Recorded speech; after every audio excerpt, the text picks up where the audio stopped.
Sehingga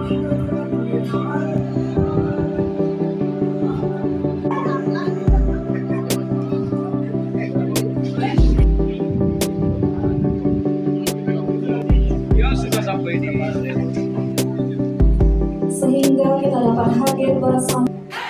Dan syukur bersama pada Allah Subhanahu wa Ta'ala. Bapak-bapak, ibu-ibu, teman-teman, saudara-saudara, insan pers, baik media cetak ataupun elektronik yang hadir pada hari ini, dan kita semua yang kami muliakan. Pada tanggal 20 Februari tahun 2025, kami bersama dengan Bapak Haji Suryadi Nurda dilantik sebagai wali kota wakil wali kota hasil pilkada tahun 2024. Sama dengan wali kota, bupati se-Indonesia dan gubernur dilantik oleh Bapak Presiden di Istana Negara. Lalu kemudian pada hari tersebut, esok harinya kami diberikan pembekalan di Magelang, di Kawah Chandra di bukanya Lembah Tidak Akademi Militer, tanggal 20 sampai dengan tanggal 1, dan Pak Wakil Wali Kota pun tanggal 26 ikut bergabung. Kami tidurnya di tenda, Pak Wakil Wali Kota tidurnya di barak militer. Itu beda gitu. Kalau tendanya dibuat baru khusus untuk wisata retreat, tapi kalau di barak militer dia sudah kemarin. Kalau di tenda itu sifatnya sementara, tidak pernah ditiduri oleh orang-orang hebat, tapi di barak militer pernah ditiduri oleh orang hebat. Dan bed sampai tidur Pak Suryadi Nurda, sampai tidur Pak Prabowo atau Pak SBY gitu. Nah, itu bedanya kami wali kota. Karena apa? Sepertinya wali kota, bupati dan gubernur yang lebih agak impres. Dan alhamdulillah kami bisa mengikuti itu dengan baik, lancar, dan pada tanggal 1 kami sama-sama pulang kembali ke Padang, lanjut ke Solo, dan kemarin sore di tempat ini juga kami serah terima jabatan dengan Bapak Haji Jul Alifian sebagai wali kota 2020-2024, dan kami sebagai wakil wali kota 2020-2024 serah terima jabatan di sini kemarin, disaksikan langsung oleh Pak Gubernur yang diwakili oleh Asisten 1 Pak Ahmad Zaki, serah terima jabatan. Dan tadi pada pukul 14.00 kami lanjutkan dengan sidang paripurna DPRD dengan agenda pidato pertama wali kota wakil wali kota prestasi 2025-2030. Lalu kemudian agenda pertama kami di luar agenda pemerintahan, kami ingin bertemu dengan insan pers Kota Solo semua, karena bagi kami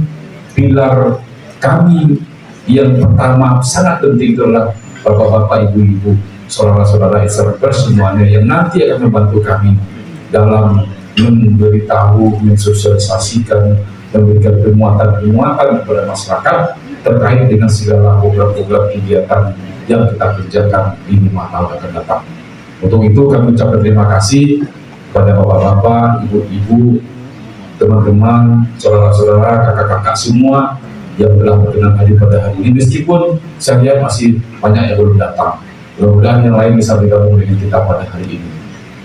Bapak Ibu, 5 tahun ke depan kita bersama dengan Bapak Haji Suryadi Nurda, sama yang kami sampaikan di hadapan pimpinan dan anggota DPRD, kami butuh dukungan, kami ingin bersinergi dan berkolaborasi dengan semua stakeholder yang ada di kota kita ini, termasuk insan pers, teman-teman media, merupakan sebuah instrumen penting bagi kami untuk bisa meraih masa depan terbaik bagi Kota Solo, termasuk memudahkan kerja-kerja kami ke depannya. Tentu harapan kami sama dengan semua pihak yang pernah kami sampaikan. Kami mohon dukungan, kami mohon sinergi dan kolaborasi bersama-sama, bagaimana kita bersama-sama bisa membawa kebaikan-kebaikan untuk semua, khususnya di Kota Solo ini. Dengan kehadiran bapak-bapak, ibu-ibu, kakak-kakak, teman-teman udah mengunjungi hari ini, mudah-mudahan ini adalah starting point bagi kita bersama-sama untuk kita memulai langkah baik ini ke depan di masa-masa ke depan. 5 tahun ke depan, apalagi dengan suasana dinamika kehidupan hari ini, Bapak Ibu, banyak tantangan yang akan bersama kita hadapi, mulai dari keterbatasan sumber daya yang kita miliki, termasuk dengan segala tantangan-tantangan yang ada. Tapi kami yakin dengan dukungan dan optimis kita bersama-sama, kita bisa maksimal bekerja di kota kami. Bapak Ibu, teman-teman, kakak-kakak kami semua, dalam 5 tahun tersebut ada beberapa target-target pembangunan yang kami rencanakan. Target pembangunan tersebut tentu tidak semuanya akan bisa kami selesaikan dalam waktu dekat. Ada yang kami bisa selesaikan dalam jangka waktu yang cukup panjang, apalagi yang sifatnya pembangunan sumber daya manusia serta beberapa infrastruktur besar yang mungkin barangkali butuh waktu dan penguatan anggaran yang cukup kuat. Untuk itu, kami memulai Bapak Ibu pertemuan kita pada hari ini menyampaikan program 100 hari kerja kami. Alhamdulillah Bapak Ibu, kami punya janji kepada masyarakat ketika kampanye, ketika kami terpilih sebagai wali kota wakil wali kota, kita akan menggratiskan dan tidak membebankan atau menol rupiahkan beban rekening air PDAM untuk semua masjid dan musala. Alhamdulillah, kami tidak tindak lanjuti di hari pertama kami bekerja. Kemarin di tim Safari Ramadan juga telah disampaikan, terhitung bulan Maret ini untuk pembayaran bulan April, semua masjid dan musala se-Kota Solo tidak lagi membayar rekening air PDAM, sudah kita gratiskan. Kemudian Bapak dan Ibu yang kami hormati, yang kedua, alhamdulillah tanggal 17 Februari tahun 2025 Rumah Sakit Umum Daerah kita telah diresmikan oleh Bapak Menteri Kesehatan, Bapak Budi Gunadi Sadikin. Barangkali teman-teman media semuanya juga monitor.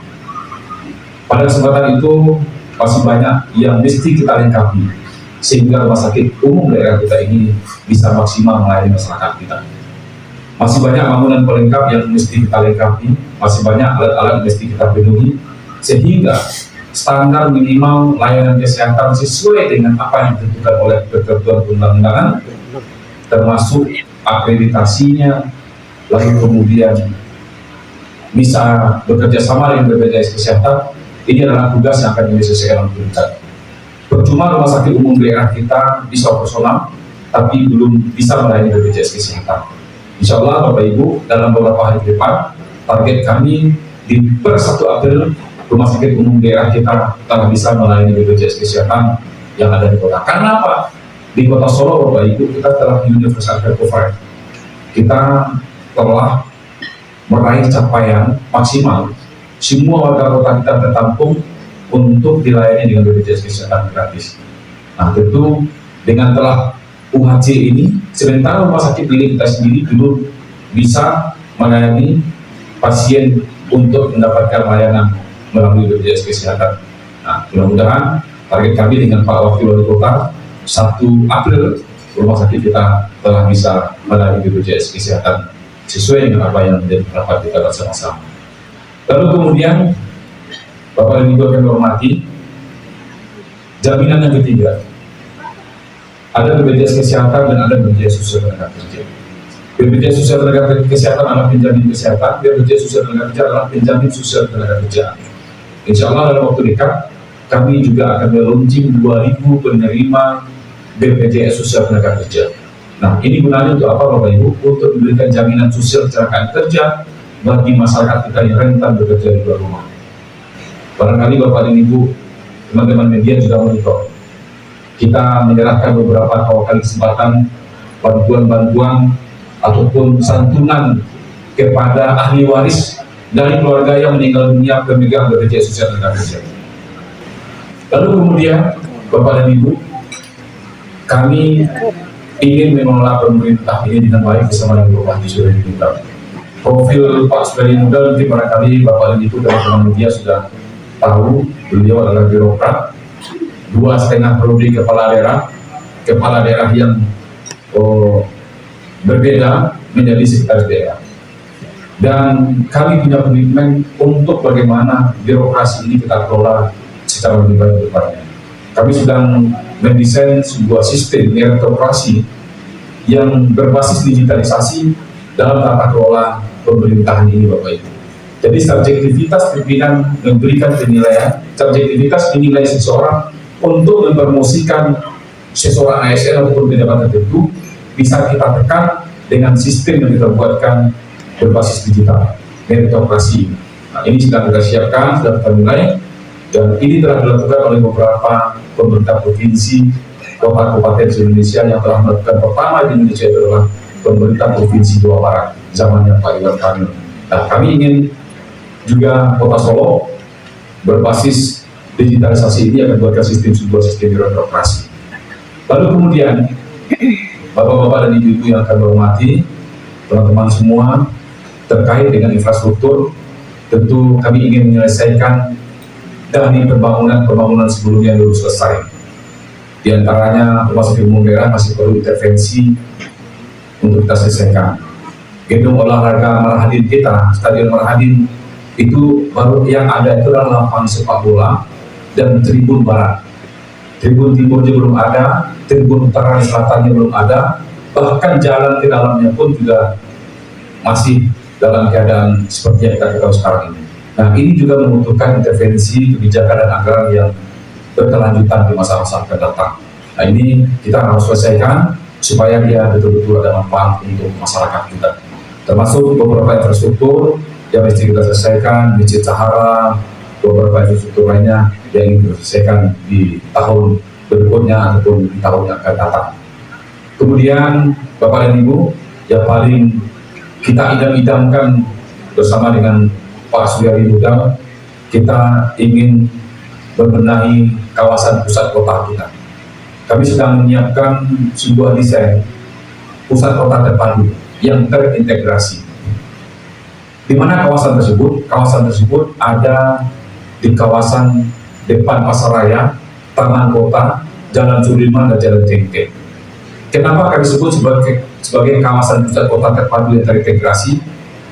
Taman kota yang nanti akan kita revitalisasi, akan kita integrasikan dengan Pasaraya, utama sekali pasar semi modern, yang sampai saat sekarang ini belum bisa kita manfaatkan, karena tidak ada variabel pendukungnya. Nah, jadi nanti insya Allah teman-teman, Bapak Ibu semua, pasar semi modern kita halamannya itu adalah taman kota sekarang, tapi dalam bentuk permukaannya yang berbeda, yang barangkali juga akan lebih modern. Lalu kemudian kita hubungkan dengan pedestrian di kawasan depan Budokan 2, Jalur 2, Tugu Cerano, termasuk pedestrian di kawasan Jalan Sudirman. Insya Allah kalau kuat lebih kita upayakan sampai ke pada tujuh. Nah, ini mimpi kita Bapak Ibu. Kalau hari ini pasar kita produktifnya hanya jam pagi sampai sore hari, insya Allah nanti kalau selesai kawasan pusat kota terpadu kita ini Bapak Ibu, bukan hanya pagi sampai sore hari, bahkan sore sampai tengah malam pun pasar kita, kawasan strategis kita tersebut menjadi kawasan yang lebih produktif. Untuk siapa? Pedagang UMKM, pelaku-pelaku usaha kecil menengah kita. Karena ada kawasan yang menjadi tempat orang nyaman berkunjung, orang datang, dan termasuk kita fasilitasi pedagang-pedagang kita dengan tempat-tempat portable, penerangannya maksimal. Kawasan tersebut insya Allah Bapak Ibu, kalau tidaklah seperti Jalan Malioboro saja, minimal di bawah-bawah itu sudah skeptik. Jadi itu cita-cita kami. Lalu kemudian target kami bagaimana angka rata-rata sekolah itu jauh lebih meningkat, standar pelayanan minimal setiap yang berkaitan kepada pelayanan masyarakat kita lebih meningkat, sumber daya manusia kita juga lebih meningkat. Dan insya Allah hari Kamis besok, Bapak Ibu teman-teman, kami akan meluncing pesantren Ramadan. Dan pesantren Ramadan itu Bapak Ibu sekaligus kita launching pendidikan ekstrakurikuler wajib. Dia ekstrakurikuler tapi wajib di sekolah. Pendidikan mengaji minimal 1 jam belajar tahsin di sekolah. Nah, kenapa ini kami lakukan? Karena banyak ilmuwan-ilmuwan kami dengan Pak Suryadi Muda dan masukan dari para orang tua, masih banyak anak-anak kita yang belum pandai mengaji. Maka kita akan launching ini, dan insya Allah hari Kamis nanti sekaligus dengan launching tim Safari Ramadan kita. Sebagaimana yang telah kami rintis, pendidikan di Timur Tengah akan kita lanjutkan Bapak dan Ibu, dan termasuk Alhamdulillah Bapak Ibu, Tadi saya dikabari oleh teman-teman dari Sampurna Foundation, ada sebuah universitas di bawah korporasi besar Sampurna, Sampurna University, sebuah kampus Sampurna University yang berafiliasi dengan Arizona University Amerika Serikat.